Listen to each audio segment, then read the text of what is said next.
को जैसे कि परमेश्वर आपको बहुत ब्लेस करे। परमेश्वर के वचन में से आज हम दानियल के चैप्टर नंबर 6 को वर्स बाय वर्स स्टडी करने जा रहे हैं। और मेरा विश्वास है कि अगर आप इस वीडियो को देख रहे हो तो आपने पहले 5 वीडियोस भी, पहले 5 चैप्टर भी ऑलरेडी स्टडी कर लिए हैं। परमेश्वर आपको ब्लेस करे। तो चलो चलते हैं दानियल की पुस्तक के चैप्टर नंबर 6 में। वर्स नंबर 1 क्या लिखा है? दारा को यह अच्छा लगा कि अपने राज्य के ऊपर 120 ऐसे अधिपति ठहराए जो पूरे राज्य में अधिकार रखें।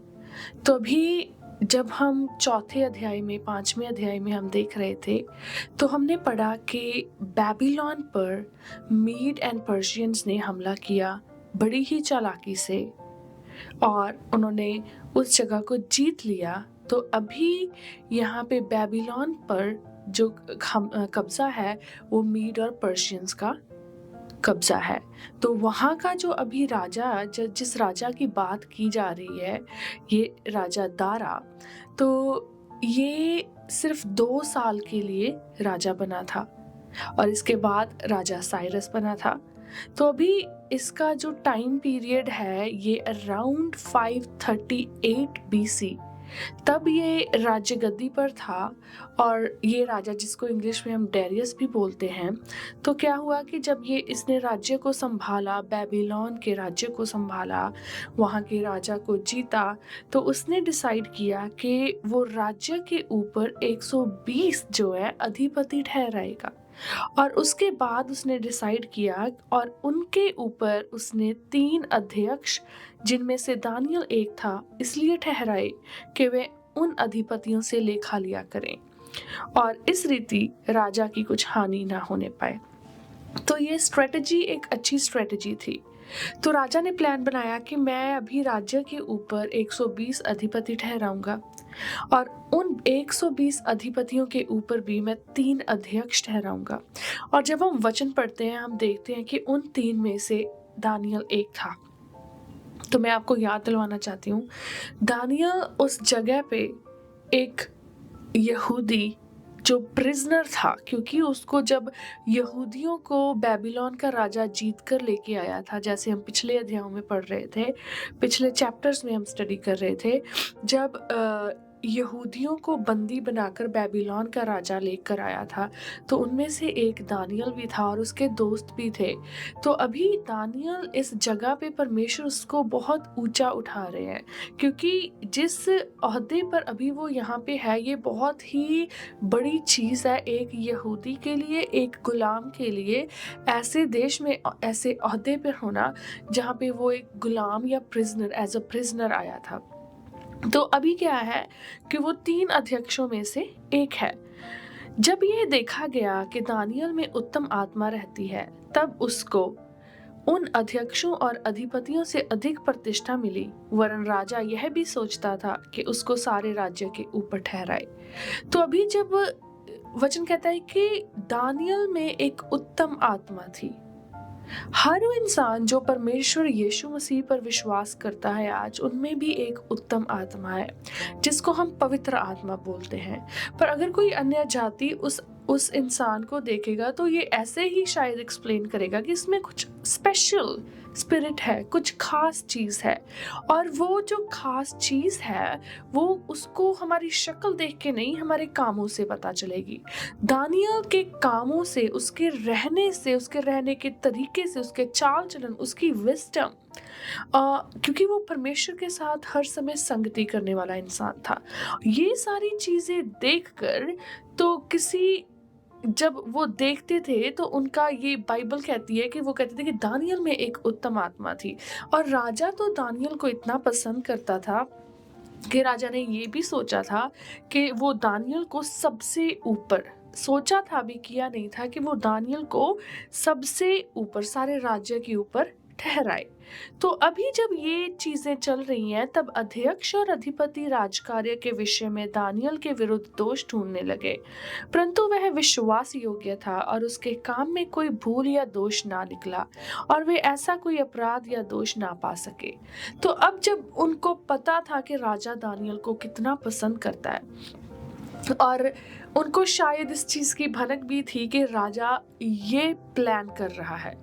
तो उन्होंने क्या किया, रेदर देन बीइंग हैप्पी कि यस अभी हम में से एक बढ़ने जा रहा है, हम में से एक है जिसको राजा पसंद करता है, क्यों ना हम देखें कि उसमें ऐसा क्या है कि राजा को वो इतना पसंद है, क्यों ना हम भी वैसे बनने की कोशिश करें, क्यों ना हम भी राजा को खुश करने की कोशिश करें। पर उन्होंने ये नहीं किया क्योंकि उनमें वो उत्तम आत्मा नहीं थी। उन्होंने क्या किया, उन्होंने दानियल के विरुद्ध साजिश करनी शुरू कर दी। उन्होंने दानियल के काम में दोष ढूंढने शुरू कर दे। पर वचन कहता है कि वो दानियल के किसी भी काम में कोई भी दोष ना ढूंढ सके। तब वे लोग कहने लगे, हम उस दानियल के परमेश्वर की व्यवस्था को छोड़ और किसी के विषय में उसके विरुद्ध कोई दोष ना पा सकेंगे। वो दानियल को बहुत अच्छे से जानते थे और उन्हें पता था कि अगर हम दानियल को किसी जगह पर फंसा सकते हैं वो है उसके परमेश्वर की व्यवस्था, क्योंकि वो जानते थे कि दानियल की जिंदगी में सबसे पहला स्थान उसके परमेश्वर का है। तो अभी दानियल एक ऐसी जगह पर था, अभी वो आपको मैं बताना चाहती हूँ, he was about 90 years old. He was an old guy. वो 90 years 90 साल का इंसान था। वो एक बुजुर्ग आदमी था और वो एक ऐसी जगह पे रह रहा था। वो बहुत छोटा था जब वो वहाँ पे आ गया था, जहाँ पे कोई उसके परमेश्वर की पूजा नहीं करता था, कोई उसके परमेश्वर को जानता नहीं था। ऐसे हालातों में भी, अन्य जातियों में भी रहकर वो इतना लंबा उसने खुदा के साथ जो रिश्ता समय बिताया, वो खुदा के बहुत करीब था। और ये चीज़ वो लोग भी जान चुके थे उसकी जिंदगी के द्वारा, जो शायद उससे जलते भी थे, शायद नहीं, वो सच में उससे बहुत जलते थे। तो अभी वो कहते हैं कि अगर हमने इसको फंसाना है तो उसका तो एक ही तरीका है कि हम इसके परमेश्वर की व्यवस्था के विरुद्ध में कुछ ढूंढें, तब जाकर हम उसको फंसा सकते हैं।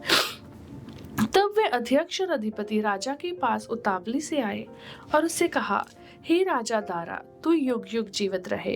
राज्य के सारे अध्यक्षों ने और हाकिमों, अधिपतियों, न्यायियों और गवर्नरों ने भी आपस में सम्मति की है कि राजा ऐसी आज्ञा दे और ऐसी कड़ी आज्ञा निकाले कि 30 दिन तक जो कोई, हे राजा, तुझे छोड़ किसी और मनुष्य या देवता से विनती करे, वह सिंहों की मांद में डाला जाएगा। तो अभी वो एक प्लान बनाते हैं। प्लान क्या बनाते हैं, वो राजा के पास जाते हैं। मैं आपको बताना चाहती हूँ कि जो मीड और पर्शियन का किंगडम था, ये राजा नबूकदनेस्सर के जैसे नहीं था। जब राजा नबूकदनेस्सर बेबीलोन पर राज्य कर रहा था, तो it was a different thing. वो ही हैड ए मोनार्की। उसकी हाँ थी, उसकी ना थी। वो चाहता तो कोई भी कानून वापस ले सकता था, वो चाहता तो कोई भी कानून लागू कर सकता था। पर अभी जो मीड एंड पर्शियंस ये लोग थे, इनके रूल्स और रेगुलेशंस थे। अगर इनके जो प्रधान, इनके अध्यक्ष, इनके अधिपति आकर इनको कुछ सजेस्ट करते हैं या किसी लॉ को इनके पास, राजा के पास लेके आते हैं, तो राजा जो है, there was a great possibility कि राजा उस लॉ को पास करे या फिर उस लॉ में अग्री करे और उसको इन प्रैक्टिस लेकर आए। तो अभी उसी रूल, और दूसरा रूल ये था कि अगर एक बार राजा किसी चीज पर साइन कर देता था तो उस चीज को राजा खुद भी वापस नहीं ले सकता था। तो अभी ये आते हैं राजा के पास और कहते हैं, युग युग जीवित रहे। ये एक तरीका था ग्रीट करने का उस समय राजाओं को। जब भी वो राजाओं को मिलते थे, उनकी लंबी उम्र के लिए उनको वो ब्लेसिंग देते थे और बोलते थे, युग युग जिए राजा। तो अभी वो सारे जाते हैं और वो राजा को बोलते हैं कि जितने भी हम लोग हैं, जितने हम न्यायी हैं, जितने हम गवर्नर हैं, जितने हम अध्यक्ष हैं, सबने हमने डिसाइड किया कि राजा जो ये करे कि एक ऐसा रूल बनाए, एक ऐसा नियम बनाए जिसमें अगले 30 दिन तक कोई भी इंसान किसी मनुष्य देवता से विनती ना करे, वो सिर्फ राजा से विनती करे, नहीं तो वो शेरों की मांद में डाल दिया जाएगा। अगर देखा जाए तो ये जो नियम वो बनाने की कोशिश कर रहे थे, सबसे पहले तो उन्होंने झूठ बोला कि सारे जो अथॉरिटीज हैं इसमें अग्री करते हैं। Daniel was one of the authority, he was not aware of this. उसको इस प्लान के बारे में कुछ भी नहीं पता था। तो सबसे पहला झूठ तो राजा के पास वो ये बोलते हैं। उसके बाद देखा जाए तो ये नियम बना के वो राजा के काम को बढ़ा रहे हैं। राजा ने उनको ठहराया था उन सब लोगों को ताकि उसका काम कम हो। अभी सारे लोग अपने देवी देवताओं को छोड़कर राजा के पास अपनी विनतियां लेकर आएंगे तो ये राजा का काम ही बढ़ने वाली बात थी।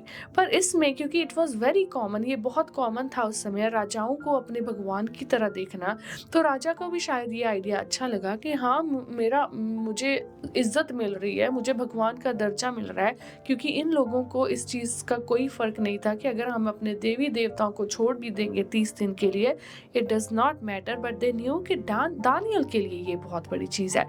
तो दानियल को फंसाने के लिए उन्होंने सब कुछ अपने देवी देवताओं को भी साइड पर कर दिया, क्योंकि वो ये करना चाहते थे। तो अभी 8वीं आयत में लिखा है, इसलिए अब हे राजा ऐसी आज्ञा दे और इस पत्र पर हस्ताक्षर कर जिससे यह बात मादियों और फारसियों की अटल व्यवस्था के अनुसार बदली ना जा सके। तब दारा राजा ने उस आज्ञा पत्र पर हस्ताक्षर कर दिया। तो वो फिर से राजा को याद दिलवाते हैं कि राजा इस पर तू साइन कर, और जैसे कि मादी और फारसी, जो मैं आपको मीड और पर्शियंस का रूल बता रही थी कि अगर एक बार राजा ने उस पर साइन कर दिए तो nobody can change it, not even king, राजा भी उसको चेंज नहीं कर सकता। तो अभी जब दानियल को मालूम हुआ कि वह उस पत्र पर हस्ताक्षर किया गया है, तब वह अपने घर में गया जिसकी उपरौठी कोठरी की खिड़कियों में उपरौठी कोठरी की खिड़कियां यरूशलेम की ओर खुली रहती थी, और अपनी रीति के अनुसार जैसा वह दिन में 3 बार अपने परमेश्वर के सामने घुटने टेक कर प्रार्थना और धन्यवाद करता था, वैसा ही तब भी करता रहा। तो जब ये साइन हो गया इस रूल पर, इस नियम पर राजा के द्वारा साइन करके इसको इन प्रैक्टिस लाया गया, तो जब दानियल को इस चीज़ की खबर हुई तो बड़ी इंटरेस्टिंग चीज़ है कि Daniel did not care. Daniel was like I don't care. उसने क्या किया, वो गया अपनी कोठरी में, और वचन में लिखा है कि उसकी जो कोठरी की खिड़कियां थी वो यरूशलेम की ओर से खुली रहती थी, और उसने उनको भी बंद नहीं किया क्योंकि वो उनसे नहीं डरता था। वो परमेश्वर के साथ संगति करने वाला इंसान था, उसके अंदर वो खुदा के नाम में खड़े रहने वाली दलेरी थी। उनको भी बंद नहीं किया, वो अपनी कोठरी में गया और हमेशा की तरह जैसे 3 बार दानियल दिन में 3 बार प्रार्थना करता था, परमेश्वर का धन्यवाद करता था, वो 3 बार झुक कर उसने वैसे ही दुआ की। और उन लोगों को पता था कि दानियल की कोठरी की ये खिड़कियां खुली होती हैं, दानियल इस समय यहाँ पर आकर दुआ करता है, तो ज़रूर वो लोग वहाँ पे जासूसी कर रहे होंगे, क्योंकि उनका मकसद सारा इस प्लान को लाने का यही था कि वो दानियल को पकड़ना चाहते थे। और वो बिल्कुल सही थे, उनको पता था कि यही एक तरीका है उसके परमेश्वर और दुनिया में से जब किसी एक को दानियल को पिक करना होगा तो वो अपने परमेश्वर को ही चुनेगा। वो इस चीज़ को लेकर दानियल के बारे में बिल्कुल सही थे और वैसा ही हुआ। दानियल जब ऐसी सिचुएशन में, दानियल को पता था कि अगर उसने ये काम किया तो शायद उसकी जिंदगी भी जा सकती है, पर उसके लिए ये चीज़ मायने नहीं रखती थी, क्योंकि उसने अपनी जिंदगी के 90 साल परमेश्वर के साथ वफादारी में चले थे। और अब जब उसको अपनी जिंदगी और परमेश्वर के व्यवस्था में से किसी एक चीज़ को चुनना था तो वो उसने परमेश्वर को चुना, तो भी वो गया। तो उसके बाद देखते हैं, तब उन पुरुषों ने उतावली से आकर दानियल को अपने परमेश्वर के सामने विनती करते और गिड़गिड़ाते हुए पाया। तो उनको पता था कि ये समय है उसका प्रार्थना करने का, अब हम जाके उसको पकड़ेंगे। वो गए और वही हुआ, उन्होंने उसको परमेश्वर के सामने विनती करते पाया। कितनी खूबसूरत चीज़ है, कितनी what a beautiful thing for a Christian कि हम ऐसे पकड़े जाएं, रंगे हाथ पकड़े जाना, ऐसे पकड़े जाएं कि परमेश्वर के साथ समय बिता रहे थे। कितनी खूबसूरत चीज़ है कि कोई मसीही खुदा के साथ समय बिताता हुआ पकड़ा गया। ये अरेस्ट भी कितना ब्लेस्ड अरेस्ट है, राइट।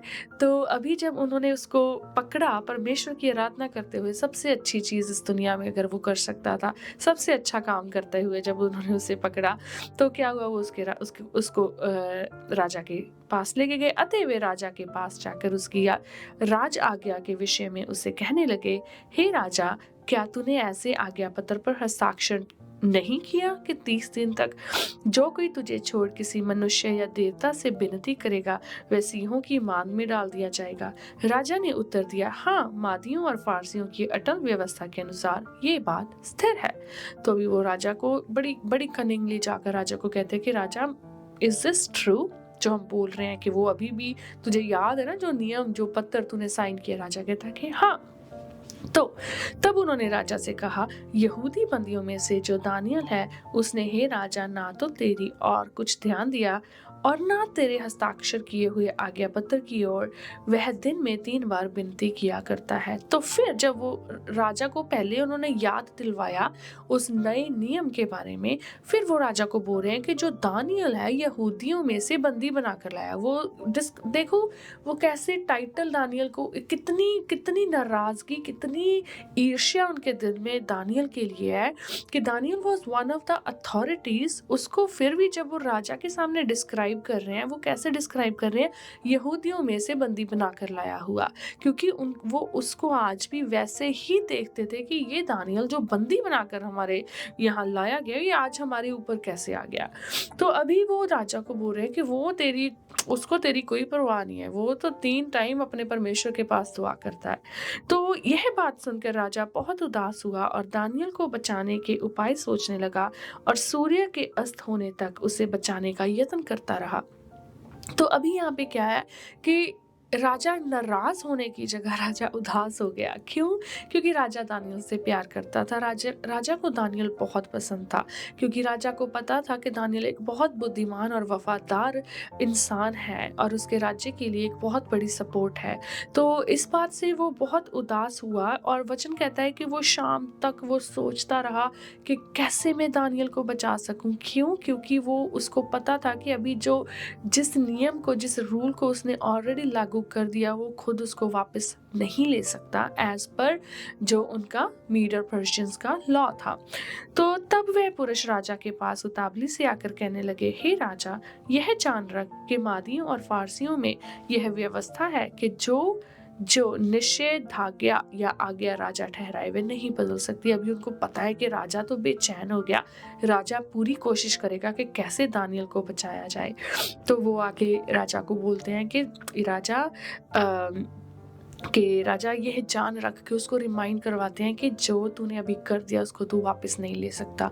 अभी इन्होंने अपने राजा को भी चीट किया। राजा भी कहीं ना कहीं चीटेड फील कर रहा होगा, बेट्रेड फील कर रहा होगा कि इन्होंने तो मुझे कहा था कि सारे न्यायी, सारे अध्यक्ष इस चीज में अग्री करते हैं, पर मैंने दानियल के बारे में क्यों नहीं सोचा कि वो तो इसमें कभी भी अग्री नहीं करेगा। तो राजा भी कहीं ना कहीं इस चीज में सोच रहा होगा कि इन्होंने मुझे भी धोखा दिया, पर अभी वो कुछ नहीं कर सकता था क्योंकि वो ऑलरेडी साइन कर चुका था। तो अभी क्या है, तब राजा ने आज्ञा दी और दानियल लाकर सिंहों की मान में डाल दिया गया।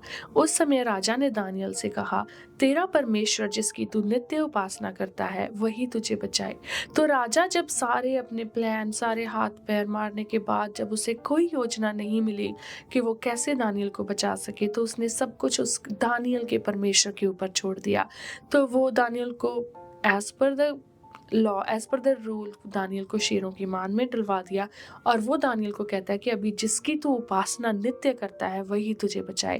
हमें नहीं पता कि उस राजा को शद्रक, मेशक, अबेदनगो की उस इंसिडेंट के बारे में, उस मिरेकल, उस समय के बारे में पता था, उसने कहीं से सुना था, नहीं सुना था, पर हमें ये पता था कि राजा को कहीं ना कहीं दानियल के परमेश्वर से उम्मीद थी कि दानियल जिसके लिए मौत तक का सामना करने की सामर्थ्य या फिर हिम्मत रखता है, जरूर उस परमेश्वर में कुछ खास होगा, जरूर इस रिश्ते में कुछ खास होगा, जरूर इस प्यार में कुछ खास होगा। तो उसको कहीं ना कहीं उम्मीद इस चीज में थी।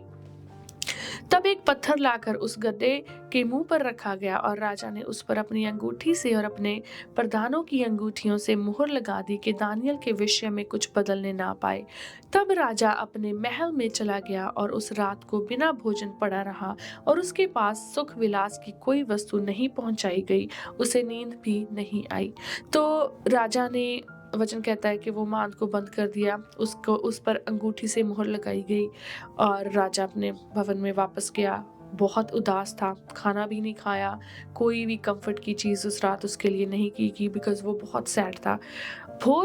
भोर को पौ फटते ही राजा उठा और सिंहों के गड्ढे की ओर फुर्ती से चला गया और वो he was like literally waiting for morning. जैसे ही सुबह हुई, भोर को ही, वो अर्ली मॉर्निंग वो गया शेरों की मांद के पास और वो जाकर कहने लगा, जब राजा गड्ढे के पास आया तब शोक भरी वाणी से चिल्लाने लगा और दानियल से कहा, हे दानियल, हे जीवते परमेश्वर के दास, क्या तेरा परमेश्वर जिसकी तू नित्य उपासना करता है तुझे सिंहों से बचा सका है? तो जब वो सुबह सुबह बड़ी उतावली के साथ गया, वचन में लिखा है कि ही वॉज क्राइंग, बहुत दुख से वो रो रहा था और रोते रोते वो दानियल से बात कर, कितना प्यार वो दानियल से करता था। कहता है कि तेरा वो परमेश्वर, जीवता परमेश्वर, मैं फिर से पढ़ना चाहूंगी। जब वो गया तो वो कहता है कि हे दानियल, हे जीवते परमेश्वर के दास, क्या तेरा परमेश्वर जिसकी तू नित्य उपासना करता है तुझे सिंहों से बचा सका? तो ये क्वेश्चन दानियल के लिए नहीं था, ये सवाल दानियल के परमेश्वर के लिए था। क्योंकि जब दानियल को उस शेरों की मान में फेंका गया, it was not between the king and Daniel, it was between king and king of kings, God। ये मुद्दा अभी दानियल का मुद्दा नहीं था, ये परमेश्वर का मुद्दा था। क्योंकि सब लोग, स्पेशली राजा, वो दानियल के जीवते परमेश्वर की ओर देख रहा था। तो अभी जब वो ये सवाल आकर दानियल से पूछता है कि जीवते परमेश्वर के दास, क्या तेरे परमेश्वर ने तुझे बचाया, क्या वो तुझे बचा सका? ये परमेश्वर के लिए एक स्टेटमेंट थी कि क्या ये परमेश्वर कर सकता है, क्या ये परमेश्वर करेगा?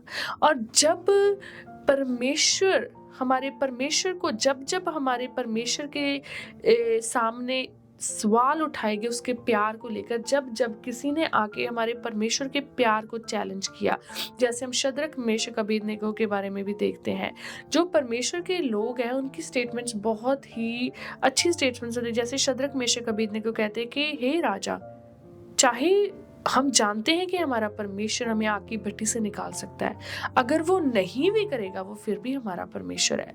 Like they were very clear. पर जो राजा का खुदा की सामर्थ को एक चैलेंज करना, जब किसी ने हमारे परमेश्वर को बुलाया, पुकारा, वो भी एक चैलेंज या एक कॉम्पिटिशन, जैसे हम गोलायत की भी बात करते हैं, उसको मॉक करने के तरीके से, तो उन्होंने दे गॉट देयर आंसर्स। तो परमेश्वर ने अपने लोगों को कभी शर्मिंदा नहीं होने दिया। तो अभी जब दानियल से वो इस चीज को पूछता है, तो जो दानियल का उत्तर है, it is an answer of victory, ये एक जीत का उत्तर है, ये परमेश्वर की वफादारी का सबूत है, ये परमेश्वर के जीवते होने का सबूत है। क्योंकि अगर दानियल ये उत्तर ना देता तो जो राजा दारा था उसकी जो स्टेटमेंट थी, तेरा जीवता परमेश्वर, क्या वो तुझे बचा पाया? तो वहां उसके बाद चुप्पी नहीं, उसके बाद एक आंसर था जो दानियल के परमेश्वर की सामर्थ दिखाता है। और वो आंसर क्या था, वो उत्तर क्या था? तब दानियल ने राजा से कहा, हे राजा, तू युग युग जीवित रहे। मेरे परमेश्वर ने अपना दूत भेजकर सिंहों के मुंह को ऐसा बंद कर रखा कि उन्होंने मेरी कुछ भी हानि नहीं की। इसका कारण यह है कि मैं उसके सामने निर्दोष पाया गया, और हे राजा, तेरे सम्मुख भी मैंने कोई भूल नहीं की। तो दानियल कहता है कि मेरे परमेश्वर ने अपने दूत को भेजकर इन सिंहों के मुंह को बंद कर दिया। कभी ये भी कहते हैं कि परमेश्वर ने ऐसा कुछ काम किया उस शेरों की मांग में कि वो शेर ऐसे दानियल के लिए लेट गए कि एक बिस्तर की तरह वो लेट गए। तो दानियल आराम से पूरी रात उन शेरों पर सोया। पर ये सब we don't have any proof, हम ये बातें हैं जो हमने सुनी है। बट एनीवेज, जो सच है जिसके बारे में बाइबल कहती है कि वो ये है कि उन शेरों ने दानियल को नहीं खाया, क्योंकि परमेश्वर ने उन शेरों के मुंहों को बंद कर दिया। जो काम राजा दानियल को बहुत प्यार करता था और वो दानियल को बचाना चाहता था, पर उसकी सारी सामर्थ्य ये काम नहीं कर पाई। परमेश्वर एक राजा के जब प्लान्स फेल हो जाते, एक राजा की कोशिश फेल हो गई, फिर हमारा परमेश्वर, हम देखते हैं कि जो सबसे बड़ा खुदा, राजाओं का राजा, जिसके लिए कभी भी टू लेट नहीं है, कोई भी चीज, कोई सिचुएशन टू लेट नहीं है। एक इंसान के लिए हो सकता है कि अभी तो वो शेरों की मान में है, अभी मैं कुछ नहीं कर सकता, अभी तो वो आग की भट्टी में है, अभी मैं कुछ नहीं कर सकता, अभी तो वो लाल समुंदर के किनारे पर है, अभी इट्स टू लेट नाउ, अभी मैं कुछ नहीं कर सकता। जहाँ पे इंसान फेल हो जाता है वहाँ पे परमेश्वर के काम शुरू होते हैं।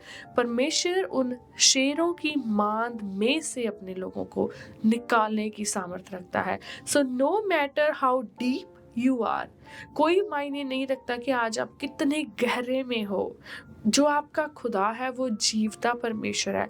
वो आपको गहरी से गहरी जगहों में से निकालने की सामर्थ रखता है, क्योंकि याद रखें कि वो वही परमेश्वर है जिसने हमें नर्क के गहरे गड्ढे में से निकाला है।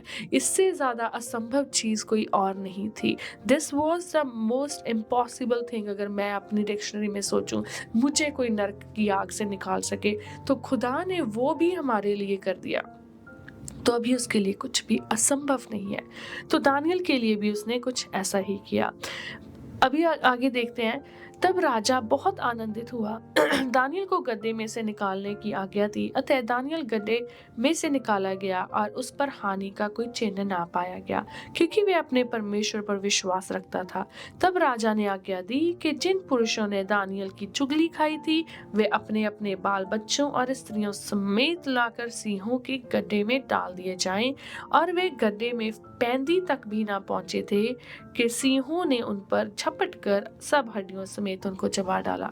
तो अभी कुछ लोग कहते हैं जब दानियल को डिलीवर किया गया, परमेश्वर ने डिलीवर किया उस शेरों की मान में से, कुछ लोग कहते हैं कि मे बी वो भूखे नहीं थे, जो शेर थे वो भूखे नहीं थे।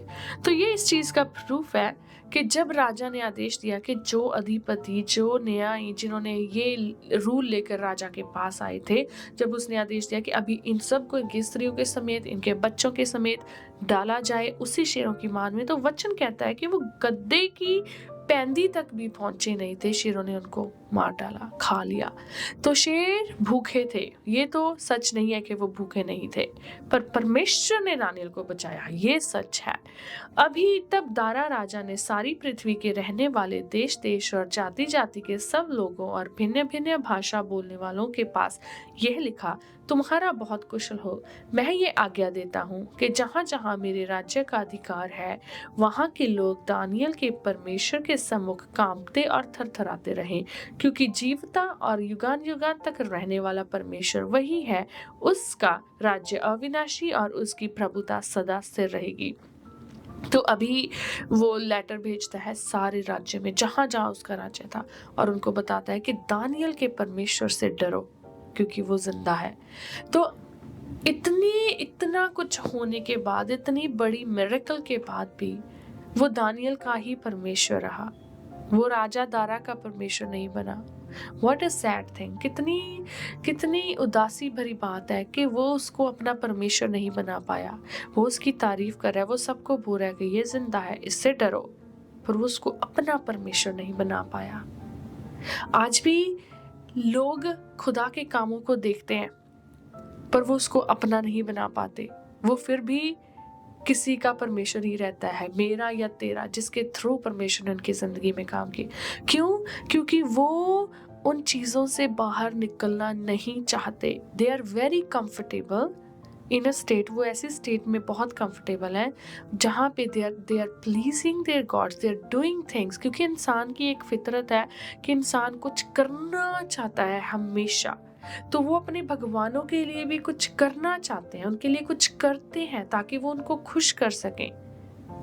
पर हमारा परमेश्वर, उसको खुश करने के लिए कुछ करना नहीं पड़ता, बस उसको सुनना पड़ता है और सुनकर उस पर चलना पड़ता है।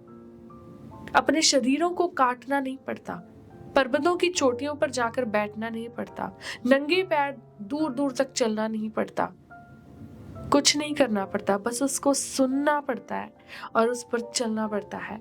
तो ये चीज शायद उनको ज्यादा डिफिकल्ट लगती है।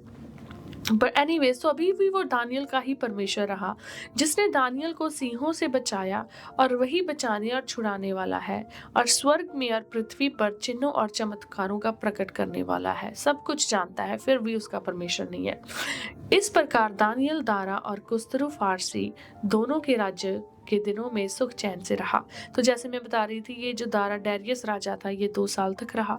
उसके बाद कुस्रू साइरस राजा आया, उसके राज्य में भी दानियल ने एक अच्छी अथॉरिटेटिव जगह पे काम किया। तो दानियल ने ऐसी जगह पर, परमेश्वर ने दानियल को ऐसी जगह पर ऊंचा किया जहाँ पे बहुत मुश्किल था उसको परमेश्वर की संगति में रहना, क्योंकि उसका सारा जो सराउंडिंग था इट वाज अगेंस्ट गॉड। तो आज हम भी अगर देखें, इट इज़ सो रिलायबल कि हम भी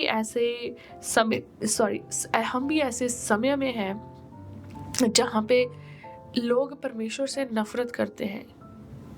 और बहुत एक चैलेंजिंग चीज़ है ऐसी दुनिया में, ऐसी वर्ल्ड में जहाँ पे खुदा लोग परमेश्वर से नफरत करते हैं, परमेश्वर के नाम के लिए खड़े होना, उसके नाम को स्वीकार करना, ऐसे किसी जन के सामने जो खुदा को नफरत करता है बोलना कि yes I belong to him, it's very difficult. But जब हम ये करते हैं, सबसे पहली चीज़ हम ये तभी कर सकते हैं जब हम उसके करीब रहते हैं। दानियल 3 बार दिन में दुआ करता था, वो परमेश्वर के बहुत करीब था। उसने सारा लॉ, सब कुछ जो उसके पास था उसने बहुत अच्छे से पढ़ा हुआ था। वो परमेश्वर के वादों को जानता भी था, उस पर विश्वास भी करता था। तो जब हम खुदा के साथ बने रहते हैं तो हमें वो दलेरी आती है, फिर हम वो करते हैं। फिर जब हम वो करते हैं, चाहे वो हमें उसकी कॉस्ट हमें जितनी भी बड़ी क्यों ना पे करनी पड़े, बट गॉड इज देयर, खुदा हमारे लिए खड़ा होता है। खुदा के लिए जब आप कोई कुछ कॉस्ट पे करते हो, अपने काम पे, अपने घर में, कहीं पे भी कोई सैक्रिफाइस करते हो, वो खाली नहीं जाएगा। परमेश्वर हर एक चीज को देखता है। जब हम छोटी से छोटी चीज जो शायद हमारे पास बैठे बंदे को भी नहीं पता होगा, अगर हम खुदा के लिए एक स्टैंड लेते हैं, God it does not go unnoticed, ये खुदा उसको भी नोटिस करता है और उसका रिवॉर्ड खुदा के लोगों को जरूर मिलेगा। यहाँ पे नहीं तो स्वर्ग राज में हर एक चीज नोट की जाती है। तो खुदा से मांगे कि इस दुनिया में, इस समय में जब चीज़ें और कॉम्प्लिकेटेड होने जा रही हैं, ऐसा हो सकता है, क्योंकि बाइबल हमें बताती है कि ऐसा भी समय आएगा कि जब कोई किसी बाइबल रखना भी ऑफिशियल नहीं होगा, लीगल नहीं होगा, बाइबल रखना भी अलाउड नहीं होगा, वचन की कमी हो जाएगी। ऐसा समय आएगा कि आप प्रार्थना भी खुले में नहीं कर सकते, आप गैदरिंग्स नहीं कर सकते। वो समय आएगा, तो उस समय के लिए हमें दानियल जैसी दलेरी चाहिए, और दानियल जैसी दलेरी, दानियल जैसी जिंदगी जीने के साथ ही आ सकती है। तो दुआ करें, प्रार्थना करें, वचन में बने रहें, हम सब एक दूसरे के साथ खड़े रहें, ताकि जब परमेश्वर के सामने खड़े हो हम, तो वो हमें कह सके, well done my good and faithful servant. तो हम फिर से मिलेंगे चैप्टर नंबर 7 के साथ। परमेश्वर आपको ब्लेस करें, ऐसे ही हम वचन में बढ़ते जाएं। खुदा आपको बरकत दे। God bless you all.